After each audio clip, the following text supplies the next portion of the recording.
कुछ पॉइंट्स हैं जिन पे आपको मेनली फोकस करना रहता है जब भी आप स्केचेस बना रहे हो। तो उससे पहले first thing is that line quality.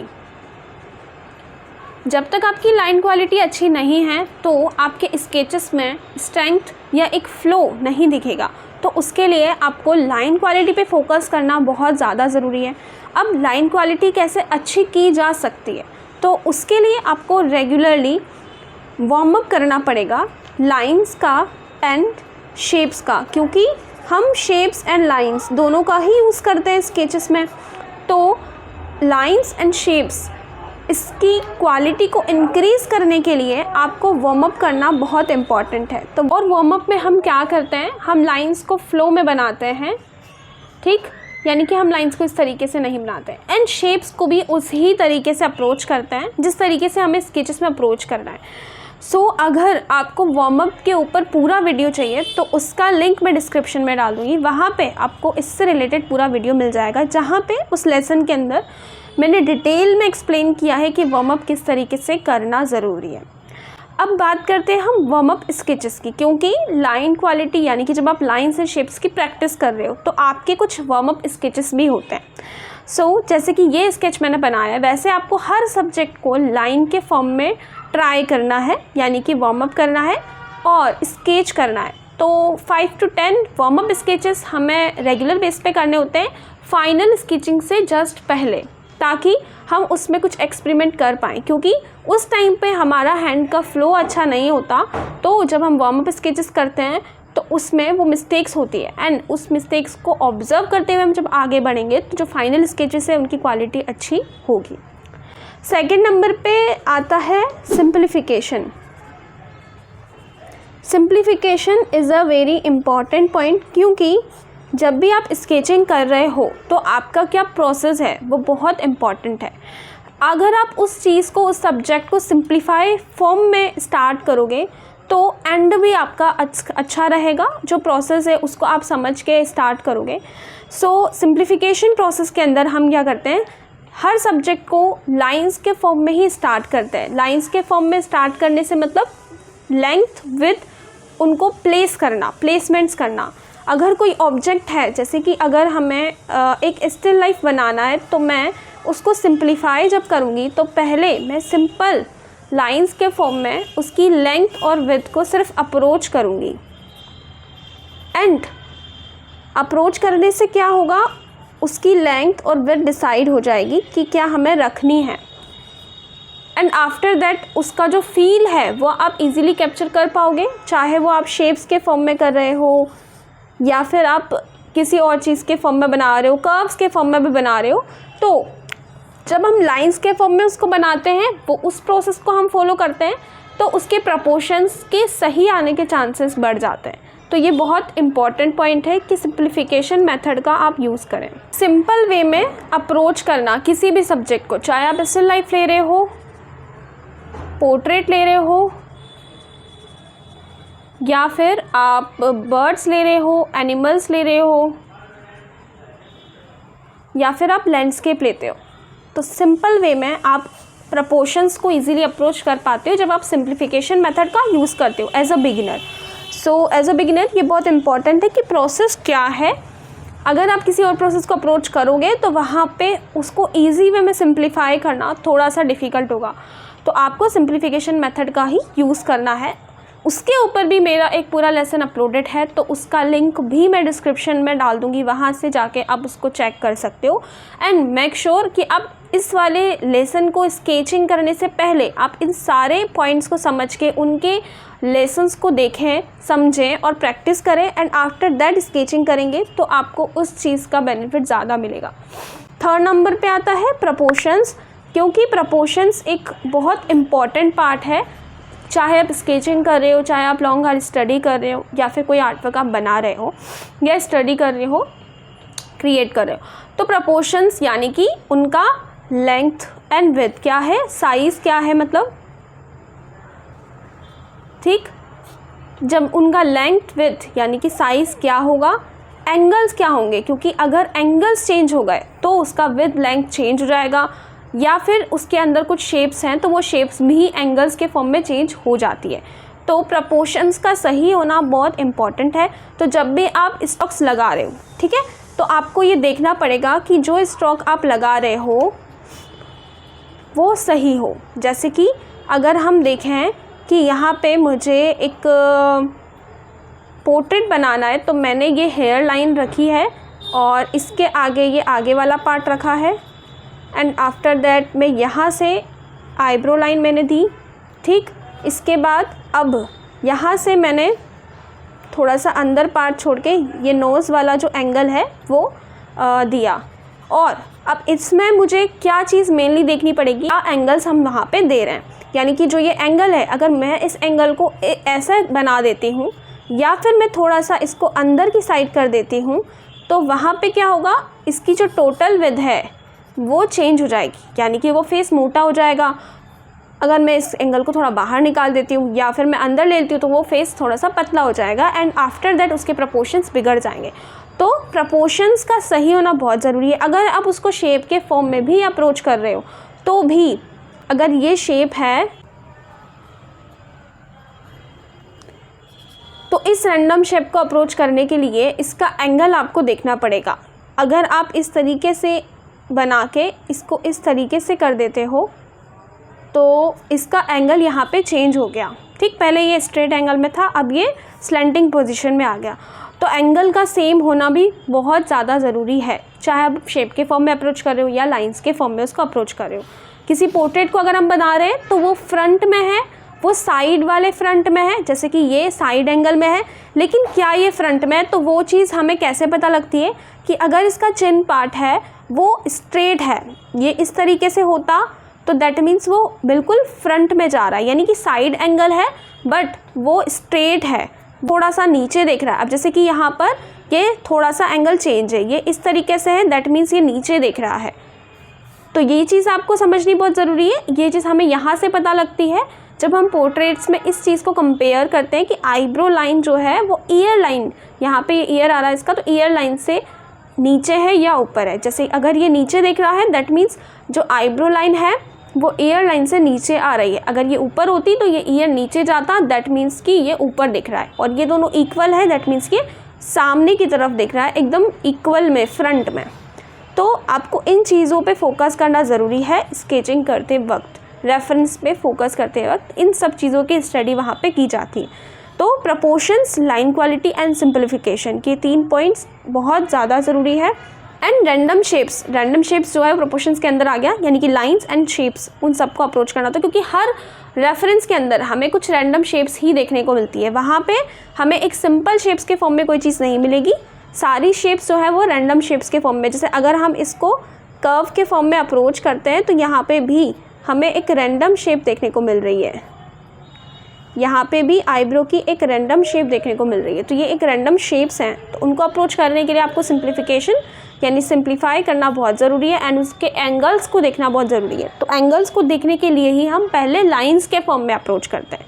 किसी शेप के एंगल को गैस करना थोड़ा डिफ़िकल्ट है एज़ कम्पेयर टू लाइंस के फॉर्म में उस एंगल को गैस करना थोड़ा ईजी रहता है। तो आपको क्या करना है, लाइंस के फॉर्म में एटलीस्ट रेगुलरली 5 to 10 स्केचेस करने हैं, स्टिल लाइफ से स्टार्ट करते हुए, यानी सिंपल सब्जेक्ट से स्टार्ट करते हुए कॉम्प्लिकेटेड की तरफ जाना है जब आपका वो क्लियर हो जाता है। अब हम चलते हैं बर्ड स्केचिंग की तरफ कि हम बर्ड्स को कैसे सिंप्लीफाई कर सकते हैं, स्केचिंग कर सकते हैं, वो भी हम थोड़ा सा प्रिंट आउट के फॉर्म में समझेंगे। जैसे कि जो बर्ड्स होते हैं उसमें हमें बहुत सारी रैंडम शेप्स देखने को मिलती है, एंड यहाँ पे जो एंगल रहता है किसी भी फेस का उसको समझना बहुत ज़रूरी है कि वो किस एंगल में बनाया हुआ है, एंड उसके लिए ही हम उसे फर्स्टली लाइंस के फॉर्म में अप्रोच करते हैं या फिर शेप्स के फॉर्म में अप्रोच हम कर सकते हैं। अगर आप शेप्स के फॉर्म में उसे अप्रोच कर रहे हो तो बहुत ज़रूरी है कि शेप्स को आप जब बना रहे हो तो आप उनको समझ पाओ कि किस टाइप की रैंडम शेप वहाँ पर है, और अगर आप लाइंस के फॉर्म में अप्रोच कर रहे हो तो लाइंस के एंगल को समझना बहुत ज़रूरी है, एंड लेंथ एंड विड्थ को। तो अगर हम इसको लाइन के फॉर्म में समझते हैं तो किस तरीके से हम उसको अप्रोच करेंगे, तो अगर हम इस एंगल को देख रहे हैं तो ये कितना है, एंड प्लस इसका एंगल क्या है वो हम यहाँ पे गैस करेंगे।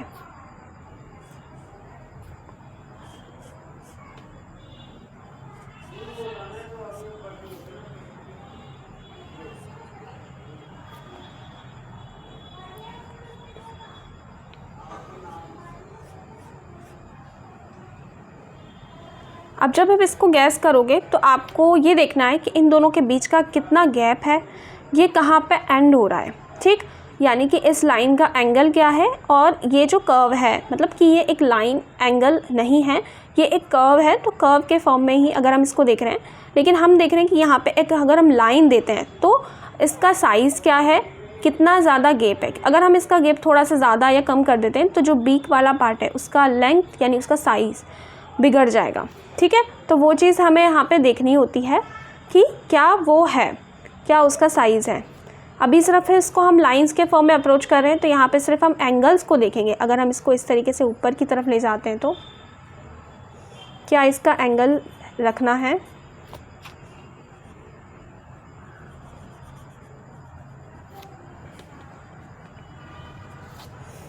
अब अगर हम यहाँ से इसको देखें तो ये कितना गैप है, तो वो यहाँ से ये जो एंगल है ये डिसाइड हो पाएगा अगर हम इसको यहाँ से काउंट कर रहे हैं तो, कि कितना गैप है।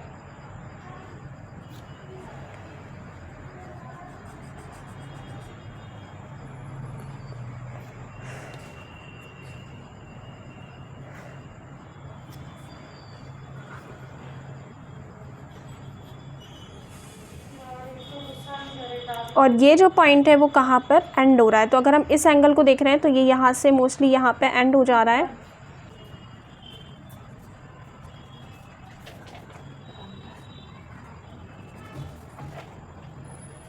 अब मैं इसको यहीं पे एंड कर रही हूँ क्योंकि मुझे इसको शेप्स के फॉर्म में भी बताना है। तो आपको ये समझ आ गया होगा कि लाइंस के फॉर्म में किस तरीके से उसको अप्रोच करना होता है। तो बेसिकली जब हम सिर्फ लाइंस की प्रैक्टिस कर रहे होते हैं तो आपको उसको ज़्यादा डिटेल में नहीं बनाना है, सिर्फ प्लेसमेंट्स करके छोड़ देना है कि कौन सी चीज़ कहाँ पर आ रही। अगर हम इस आई को देख रहे हैं तो आप चाहो तो इसको एक छोटे से बॉक्स के अंदर कन्वर्ट कर सकते हो, सिर्फ इसलिए कि आपने इसको यहाँ पे सिंप्लीफाई किया है, प्लेस किया है। बट आपको एंगल को समझना बहुत ज़रूरी है कि क्या एंगल वहाँ पे दिया हुआ है। उससे क्या होता है, उससे आप सिंप्लीफाई करना सीखते हो चीज़ों को, एंड 3D फॉर्म्स में जितनी भी चीज़ें हमें दिख रही है, ठीक है, तो 2D वर्जन में आप उसको दिखना स्टार्ट कर देते हो, यानी कि लाइन्स एंड शेप्स के फॉर्म में।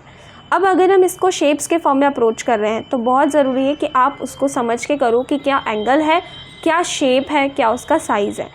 तो जब भी हम उस वर्ड को स्टार्ट करेंगे, किसी भी वर्ड को, तो हम यहाँ पे सिंपल शेप्स का पहले यूज़ करते हैं, सर्कल्स या ओवल्स का। अगर मैं यहाँ पे एक सर्कल देती हूँ या एक ओवल देती हूँ तो उसके बाद मैं उसको कैसे सिंप्लीफाई करूँगी वो चीज़ आपको यहाँ पे देखनी है। अब ये जो शेप्स या लाइंस हम बना रहे हैं बिल्कुल फ्लो में बना रहे हैं, उसको हम इस तरीके से नहीं बना रहे हैं। ये चीज़ मैंने आपको एक्सप्लेन कर दी थी कि कैसे आपको लाइन क्वालिटी रखनी है, कैसे इम्प्रूव करनी है, और उसका लिंक मैंने आपको बता दिया था। तो अगर मैं यहाँ पे एक शेप बना रही हूँ तो मैंने उसको बिल्कुल लाइट रखा है, क्योंकि ये जो शेप है ये शेप हमें फाइनल स्केचेस में नहीं रखनी है, लेकिन हम उसको स्केचिंग कर रहे हैं तो ये शेप बाद में नहीं दिखनी चाहिए, इसके थ्रू हम उसको सिंप्लीफाई कर रहे हैं। तो इस वाले शेप को आपको कैसा रखना है, लाइट रखना है एंड फ्लो में बनाना है। अब मैं इसको जब कट आउट करूँगी तो मुझे इन शेप्स को देखना होगा।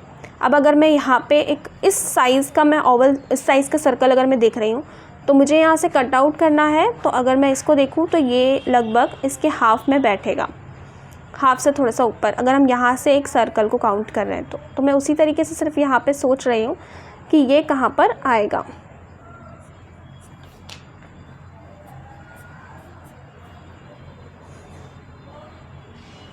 ये पॉइंट यहाँ पे आ गया एंड ये कट मैंने यहाँ पे दे दिया। ये कहाँ से जा रहा है, इसके थोड़ा आगे से, तो हमने ये आगे से थोड़ा सा दे दिया। यहाँ पे मैं कर्व्स का और शेप्स का ही यूज़ कर रही हूँ, वो आप देखना। यहाँ से हमारा ये बर्ड वाला एंगल जो हल्का सा टेढ़ा है,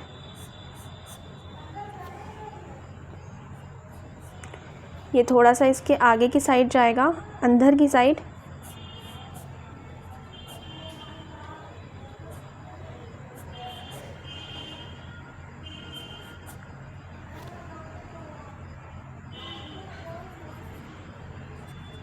यहाँ पे जो है हमारा आई वाला पार्ट आ गया। इसके बाद यहाँ से हमारा अपर पार्ट जाएगा,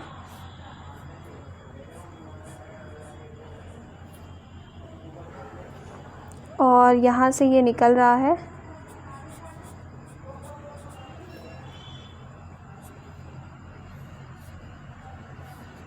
ये वाला जो पार्ट है इसके लिए भी आप एक सर्कल या ओवल यहाँ पे दे सकते हो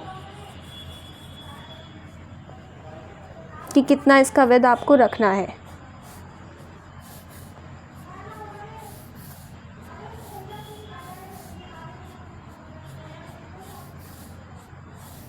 इस तरीके से। तो जब आप प्रिंट आउट से स्टडी करते हो तो आपको बहुत हेल्प मिल जाती है उनके साइज़ को गैस करने में। अगर आप फ़ोन से स्टडी कर रहे हो, फ़ोन से स्केचिंग कर रहे हो मतलब, तो वहाँ पे थोड़ा सा प्रॉब्लम हो सकता है क्योंकि फ़ोन के अंदर रेफरेंस का साइज़ बहुत छोटा हो जाता है।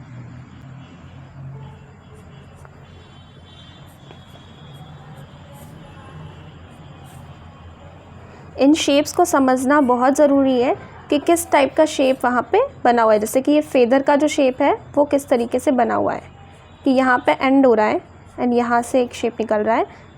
अब अगर हम इसको चाहें तो थोड़ा सा वैल्यू के फॉर्म में ट्राई करते हैं कि लाइटनेस एंड डार्कनेस। तो यहाँ पे दो तरीके होते हैं, एक तो आप डार्क टू लाइट के फॉर्म में चल रहे हो इस तरीके से, और एक होता है कि आप पहले लाइट यूज़ कर रहे हो एंड उसके बाद लेयर्स ऐड कर रहे हो।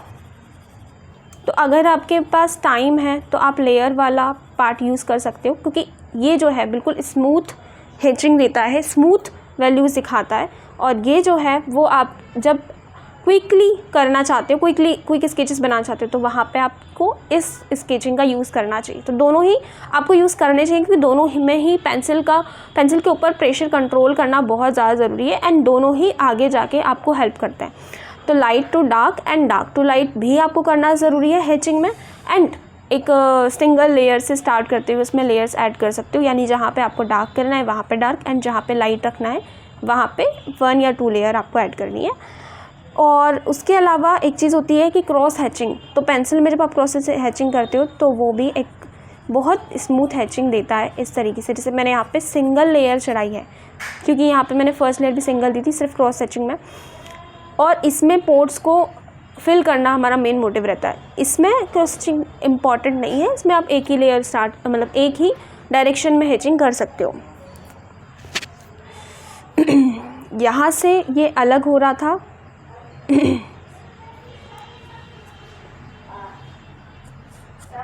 तो अगर हम देखें तो ये डार्क पार्ट है, इससे ज़्यादा डार्क ये वाला है और इसके कंपैरिजन में ये थोड़ा लाइट है। यहाँ पे ये जो रेफरेंस है ये ब्लैक एंड वाइट में है तो इसीलिए डार्कनेस और लाइटनेस इजीली यहाँ पे पहचानने में आ जा रहा है। लेकिन आपको कलरफुल प्रिंट आउट्स का ही यूज़ करना है क्योंकि वहाँ पे लेयरिंग बहुत अलग अलग डिफरेंट वे में हो रही होती है। वैल्यूज़ में बहुत सारे वैल्यू स्केल हमें वहाँ पे दिखते हैं, लाइक बहुत लेयर दिखती है, यानी कि एक ही रेफरेंस के अंदर हमें एटलीस्ट 4 to 5 लेयर वहाँ पे देखने को मिल जाती है वैल्यू की। तो वहाँ पे आपको कलरफुल प्रिंट आउट ही यूज़ करना है। जैसे इसके अंदर हमें एक ही लेयर दिख रही है अगर इस वाले पार्ट में, तो मेनली इस बर्ड का पर बहुत ज़्यादा लेयर्स होंगी, बट यहाँ पे हमें उसे पहचानने में थोड़ी प्रॉब्लम होगी।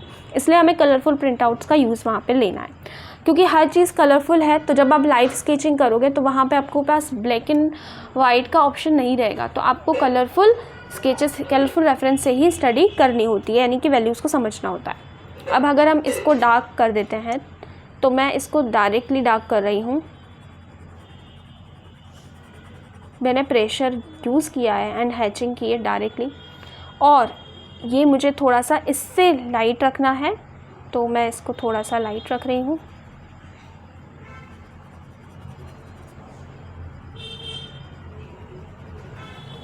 यहाँ पे मैंने सॉफ्ट पेंसिल ली है 8B, आप 6B या 4B का यूज़ कर सकते हैं स्टार्टिंग में, या फिर 8B का, क्योंकि ये सॉफ्ट चलती है तो lines and shapes automatically flow में बनती है। इस वाले पार्ट को मैं ओपन ही छोड़ देती हूँ।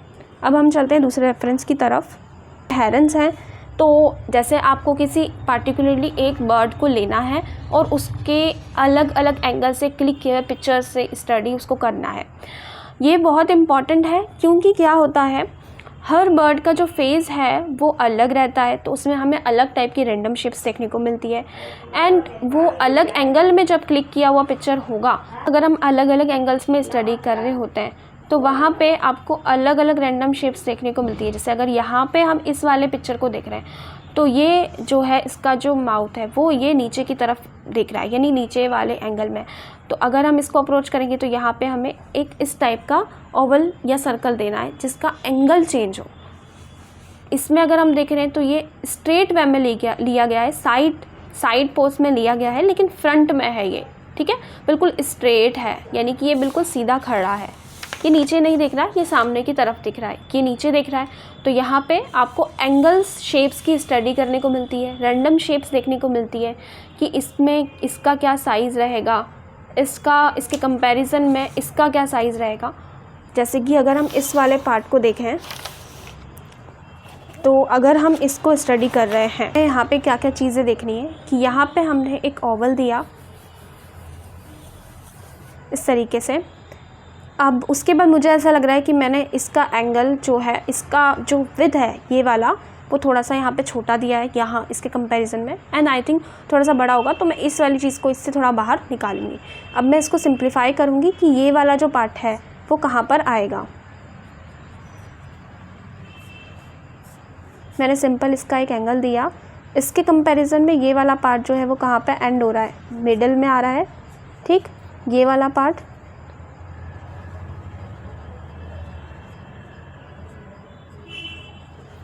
इसमें रैंडम शेप्स हमें देखने को मिलती है, तो उन चीज़ों को अप्रोच करना कि वो किस तरीके से बना हुआ है वो बहुत ज़रूरी है। यहाँ से ये निकल रहा है तो इसको हम थोड़ा सा ऊपर लेंगे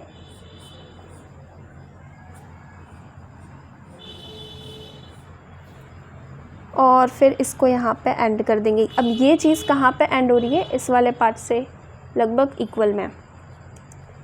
क्या इसका गैप रहेगा वो भी आप देख सकते हो।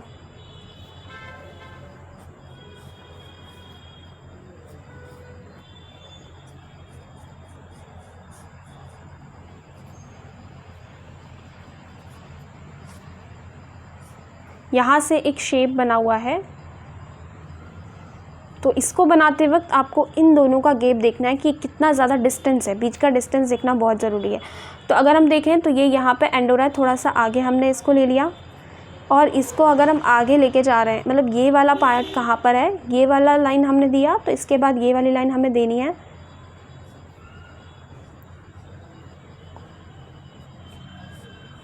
कितना आगे वो जा रहा है ये पार्ट हम देख रहे हैं, थोड़ा सा आगे है। और यहाँ पे एक चाहो तो आप एक सर्कल दे सकते हो जो इसके बीच के डिस्टेंस को समझेगा। अगर हम देख रहे हैं तो ये वाला जो ओवल हमने दिया, इसका जो टोटल विड्थ था उससे हल्का सा बड़ा यहाँ पे हमें रखना है, इससे बड़ा ये हमने रखा। ये यहाँ से आगे जाएगा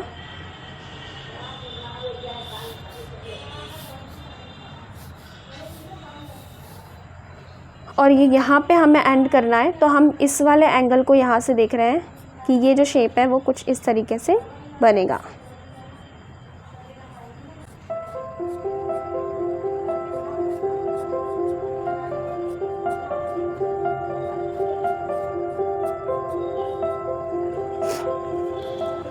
अब हम इसके बीच वाले पार्ट को समझेंगे। सिर्फ हमें इसका एंगल देखना है कि वो कहाँ पर है और उसका डिस्टेंस क्या जा रहा है, कि एंगल इस तरीके से है।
तो यहाँ पे कुछ चीज़ें ऐड कर सकते हो, जैसे कि यहाँ पे अगर ये हम बनाना चाहें तो एक फ़ील कैप्चर करने के लिए, तो ये रैंडम शेप्स होती हैं कि किस तरीके से बनी हुई है वो आपको यहाँ पे देखना है।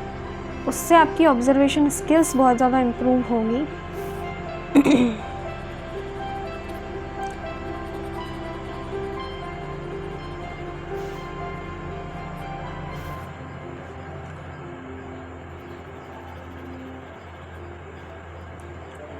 यहाँ पे ये शेडो वाला पार्ट पड़ रहा है, तो आप इसको भी अप्रोच कर सकते हो इस तरीके से।